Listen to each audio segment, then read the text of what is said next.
Part 2 guys. তো আজকে আমরা যে ড্রয়িংটা করছিলাম পার্ট 1 দেখেছেন হয়তো আপনারা। পার্ট 2 আগে আমি অনেক কাজ করে ফেলেছি। আমার এই গাছটাকে কালার করেছি, ওই গাছে ম্যাঙ্গো ট্রিটাকে জাস্ট কালার করে রেখেছি এরকম। এখানে রাস্তাটা কালার করেছি, ঘরের মধ্যে কালার করছি আর টেক্সচারটা দিচ্ছি। তো এখন বাকিটুকু কালার করা শেষ হোক, তারপরে দেখা হচ্ছে।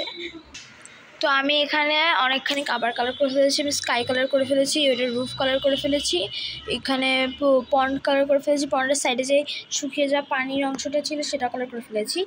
এখন আমাকে করতে হবে কি, স্কাইয়ের যেটা শেডিং হয় না, শেডিংটা করতে হবে, যে এই জায়গাটাতে শেডিং করতে হবে। तो देखा হচ্ছে शेडिंग करार पर।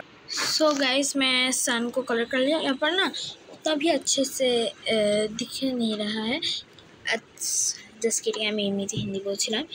তো এখানে আমি সূর্য কালার করেছি, এখানে অত ভালো করে বোঝা যাচ্ছে না কারণ এখন একটা কালারটা শুকায়নি, আর এতে একটু ইয়েলো টেক্সচার দিব একদম লাস্টে। আর আমার স্কাইয়ের কাজ হয়ে গেছে, জাস্ট বাকি আছে আমাদের এই গ্রাস ম্যান শেডিং, জাস্ট এইটুকুই। যদি করে গ্রাস করে ফেলা যাক, আর আমি ভাবছি এই টিউবওয়েলটা না দিব না, বাদ দিয়ে দিব, তো এই কারণে যদি করে। আর এইটা হলো আমাদের ড্রয়িংয়ের ফাইনাল লুক। যদিও অনেকটা খারাপ হয়েছে কারণ আমি এখানে অনেক ডিটেলিং দিইনি, আর কয়েকটা জায়গায় হোয়াইট আছে, বাট আমি এটা ম্যানেজ করে ফেলবো। সো আজকের জন্য এইটুকুই।